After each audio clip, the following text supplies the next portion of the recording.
Welcome and thanks for joining us. My guest today is Simca Suvecki-Bogan, the Chief Customer Experience Officer at USDA. Simca, thank you for joining us. Thanks for having me. A lot to dive into here. Let's just kind of get a little bit of a timeline of the CX journey at USDA, because I know it's been a long one and there's been a couple of milestones along the way. Absolutely. But take us back in time a little bit. How did USDA's Office of Customer Experience get started, and what ultimately is its mission? The Office of Customer Experience really got started a few years back. It's continued to be a priority, administration over administration, and especially in this one where we now have a lot of really great, interesting backing when it comes to policy and direction, and just really pleased to be able to represent it at the department level at USDA. All right. Well, the reason why we have you and USDA represented, shining a spotlight on the work you guys are doing, is because your designation as a high impact service provider, or HISP. Yes.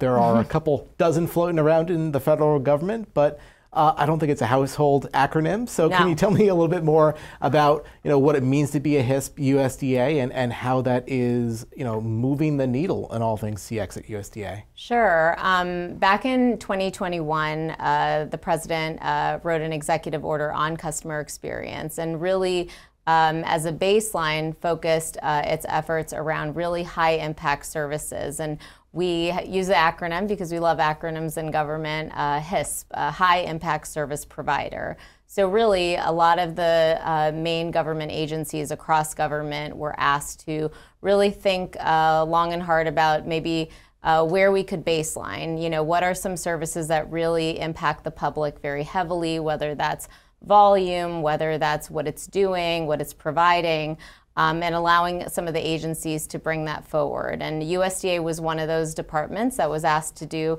this particular effort. And fortunately, we are the People's Department at the Department of Agriculture, and so we were asked to do this with about 6 of our agencies. So we, amongst all of our peer agencies, have the most high-impact service providers in government. So we have focus around Farm Service Agency, our National Resource Conservation Agency, Rural Development Agency, and many, many others like Recreation.gov, Forest Service, and Food Nutrition Service as well. Yeah, and just to, it's a large it's a long mission list. in the CX world. Yeah. Well, to that point about the 6 components that are HISPs. Right. I guess it's worth taking a little bit of time and just going into USDA, large federated agency. Absolutely. Obviously, that reflects into the customer base that it serves. I think when people hear agriculture, they think automatically farmers. Got it. But that's right. Can you spend a little bit more time helping my audience understand who are those customers? Who are those people that go to USDA for benefits and services? Right. We are called the People's Agency, and I think rightly so. We service so many more customers, but especially farmers. We service children. We service families when it comes to access to food. We service the general public when it comes to inspecting their meats, inspecting a lot of the food that people have on their tables every day. Also, we manage all the forests nationwide across the country with our Forest Service particularly. We have rural development that's super focused on bringing rural communities access to utilities, access to broadband. So it's numerous amounts of services, but all really participating in that larger ecosystem of our agriculture and a lot of what we're having to use day to day as a member of the public. Yeah. I can understand why they call it the People's Agency. Yes. To that point, I think, again, this has been a journey with CX for not just USDA, but all agencies. Looking back in this timeline, what do you kind of tick off as some of the key milestones of providing that higher level of service? And going forward, what do you see as some of the goals for this year and beyond that you guys are really looking to hit? Right. I mean, I think really with other agencies, including USDA, we're so proud to have a department level focus on customer experience. This allows us to really think across the board, not just one agency at a time, but be able to really collaborate across agencies on what is it that we want to do, because we have so many different parts of USDA made up of 29 agencies and offices. It is very difficult sometimes to wrap your arms around all the different customers and all the different needs and improving all the services at once. There's not one entity that can do it really all. So it's really that coordinated effort, that collaboration that is very, very important at USDA to be able to do. So when we work on customer experience, we're always thinking about, how to be able to coordinate and hold ourselves accountable, but also allow some flexibility because all the agencies are quite different. So one of the things our office was very proud to do this year was to pass a policy department-wide across USDA regarding our Voice of the Customer program. And this particular policy really reflects how important it is to be engaging and listening and measuring what our customers are saying, whether it's about our brand holistically, whether it's about a particular service, just so we can introduce a little bit more mechanism of bringing that voice back into the department and then allowing us to use it as additional data to make decisions. Yeah, I think that ties back to human-centered design, something that we've heard a lot from agencies that are leading in this space. Yes. Basically just gathering that feedback, incorporating that in the iterative improvements and updates to these public-facing services. Yes. Can you give us some examples of that happening at USDA?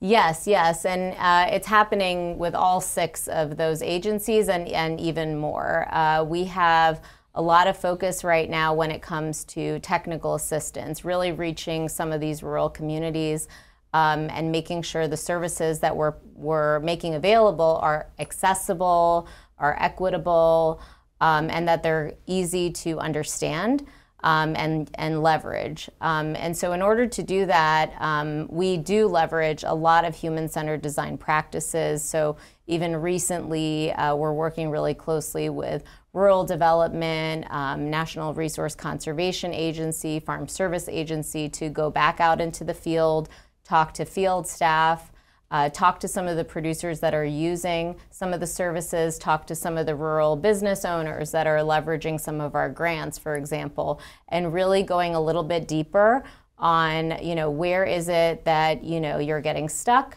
Where is it that we could, perform services more clearly, more effectively, and more efficiently? And really kind of using all of that as building blocks to our understanding of where we can have more opportunities to provide those services better. And by introducing practices like this, we're seeing that some of the agencies at USDA have their own focus areas now on customer experience. For example, Rural Development has a focus area on customer experience and an office dedicated to that. We're seeing our Farm Service Agency also doing a lot of great work when it comes to surveying their customers, listening to their customers, and then really making sure that that information gets to the programs so that they can make decisions for future iterations of those services. Yeah, that's great to hear. Yeah. Obviously, so many USDA employees are that front line for these public-facing services. They Absolutely. are the faces and voices members of the public interact with when they're trying to get a farm loan or try to get SNAP or WIC benefits. Right. What kind of training goes into making sure that they deliver the highest possible level of customer experience to these people, recognizing they may have a really wide spectrum of familiarity with the agencies? Right.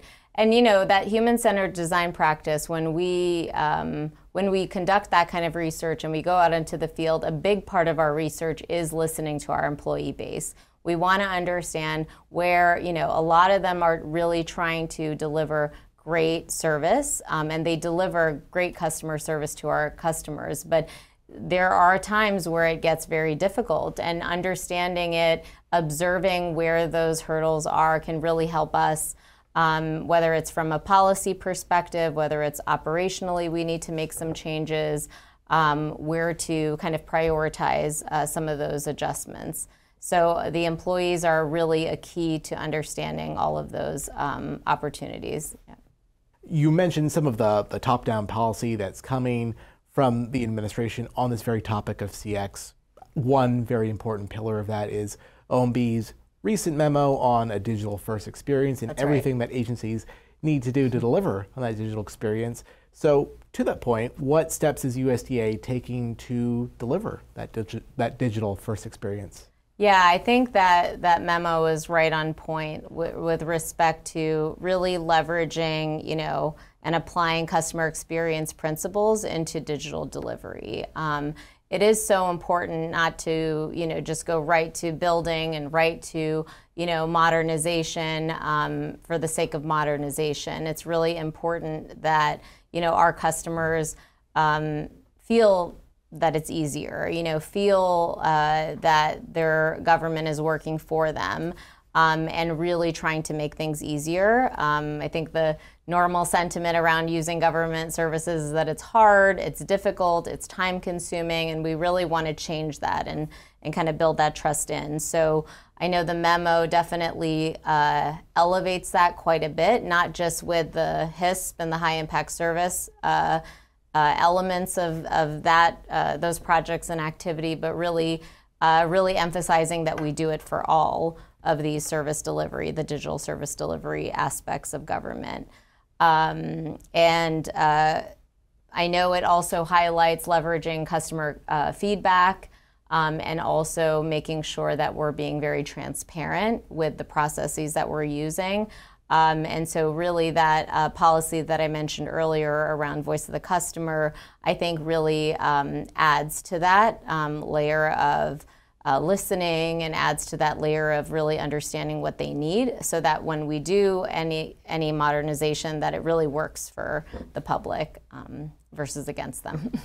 Yeah, and going back to this concept of USDA being such a large federal agency, I think that reflects also in the digital space because there are a ton of .gov websites out there, and USDA occupies a decent chunk of that pie. So for those people who, again, are navigating cyberspace, they may find one or two websites. Naturally, they might think of USDA.gov, but their service might live in some other site that you got to click around to get to. How do you orient them and navigate them to where they need to go? Well, like you said, there are so many agencies at USDA, and all of them have their different web properties and subdomains, if you will. And so when the 21st Century ID Act first came out, that was definitely one of our top priorities. We worked hand in hand with our CIO office, we worked hand in hand with our communications office, and really tried to figure out, not just the inventory of all the websites and making sure that they had X, Y, and Z, but really looking at, where are we, how are we operationalizing this internally? Where might we need to rethink contracts when it comes to, hosting platforms and things like that. And then also from a customer experience perspective and an employee experience perspective, how can we do better when it comes to consistency and brand recognition, for all of the web properties that we have, because we can't make them all look the same and that's going to fix it, right? It still has to make sense for our customers. So one of the feedback that we heard from our employees when we did this exercise was really, we understand that there's a lot of policy from GSA, from the White House when it comes to web and how we design it. But here at USDA, we want to understand how to make it work for USDA. And so we heard that, and we worked, again, closely with these offices, and we developed our digital strategy playbook. And that has come to live on over the years.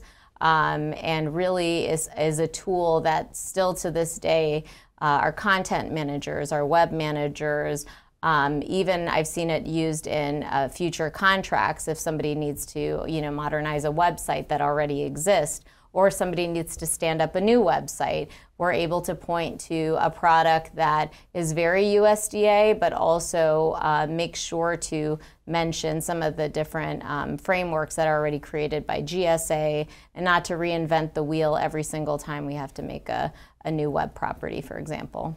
So it's kind of like a, I don't know, for cookbook or like recipe. A toolkit. We call it a digital strategy, USDA's digital strategy toolkit. Yes. Got it. So basically, these sites, as you spin them up, they have a familiar kind of look and feel to it that people kind of recognize that it, this is a legitimate .gov site, because we live in a day and an age where a lot of people, try to spoof government absolutely, websites. Absolutely. And then on top of that, we added elements that are much more human-centered practices, right? So if you are thinking about, revamping your content, here are some tips. And here are the resources within USDA to access. If you're doing 508 compliance, here are some resources to be considering. Here are some tools that GSA already provides, right? And it's really just to kind of bring all of these resources together in one place, because a lot of our employees who are, again, trying to really meet the needs of the public, having all of these different requirements, it can get overwhelming. So putting it in one place has been very helpful. Yep. Yeah. Going back to feedback and USDA's importance of the Voice of the Customer program, right, making sure they're hearing from those people who need these services. One other thing that just comes up in my mind when I talk to agencies that, again, are really leading the CX space is often the metrics that they're following to understand, we launched a new version of this form, is it, helping or not? Right. Or any examples there. What are the metrics that ultimately matter for USDA? What are the dashboards you guys are looking at most keenly when it comes to, again, delivering this high level of service to the public? Yeah, I think what's most important to us is not very much different from what kind of OMB's putting out or what we've been practicing to date. I think we're very keen on making sure that we are elevating the trust level, with the public that are using our services at the end of the day. And in order to do that, we have to understand what is their experience today and baseline that. So a big part of our Voices program is really to baseline that, especially for the programs who have never really measured that in a very methodical way before, and introducing this type of metrics collection. And we always talk to different services at USDA, and we tell them that this is just one element to understanding the performance of your service. This is not the end-all be-all,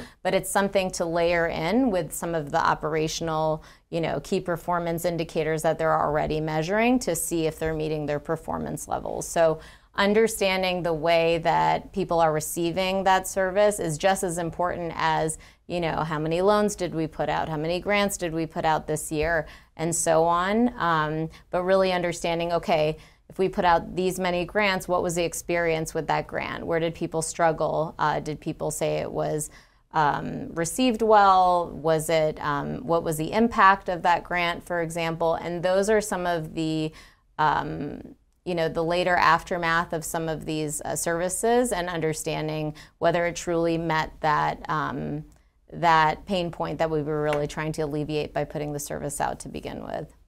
Yeah, and going back to that idea of pain points, you mentioned earlier about how CX is so closely entwined with DEIA, right, making sure that these are not just accessible for most customers, but especially those historically underserved populations, That's right, populations that may have a harder time and have more barriers in front of them to get those services. So to that point, getting awareness, getting people their foot in the door, so to speak.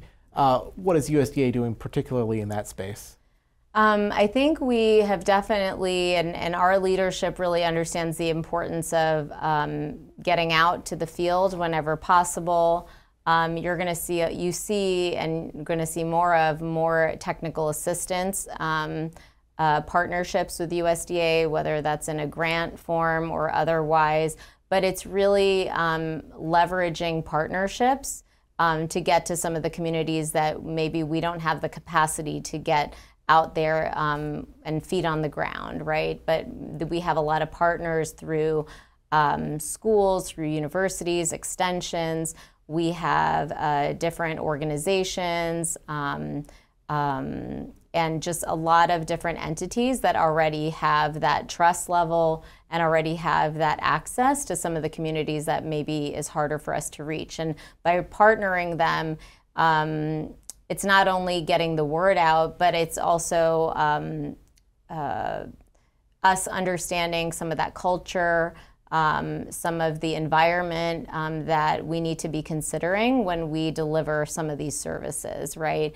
And for us, that's really terrific input to figure out, do we need to redesign this next time we put a service out similarly, you know, in the next year? Or do we need to design the grant a little bit more flexible in order to accommodate X? Really learning about some of the cultural barriers, some of the environment barriers and others is super important so that we can definitely get more of our services out there. You know, ever since OMB released that digital first memo, something we've heard from them a couple of times now is digital first, but not digital only. And I think that message that resonates a lot with USDA, for Absolutely, sure. Because you go to rural development, you know, you're talking about folks who may not have reliable access to broadband internet, or exactly, you know, cell reception or what have you. When it comes to that digital first but not digital only, right. You know, what steps are you taking to make sure that those customers, regardless of their circumstances or their options, that they are still getting through to USDA and the option that they prefer most? Yeah, and I think it goes back to really just listening to our customers. And again, our customers are not just the recipients of the services that we're providing, but also our partners. So how do we really engage and really close the feedback loop when we have partners, especially ones that are delivering technical assistance on our behalf, and really elevating the voices of those partners so that we can really understand kind of where we're missing the mark or where we're really meeting those needs head first, so that we can make better decisions moving forward. All right. Well, Simca, thanks so much for taking the time and Thank you. Giving us a little bit of understanding to what's going on at USDA. Wonderful. Thanks for having me. I've been speaking with Simca Souveki-Bogan, the Chief Customer Experience Officer at USDA. I'm your moderator, Jory Heckman, and you're listening to Federal News Network. For more on this discussion, visit federalnewsnetwork.com and search HISP. That's HISP.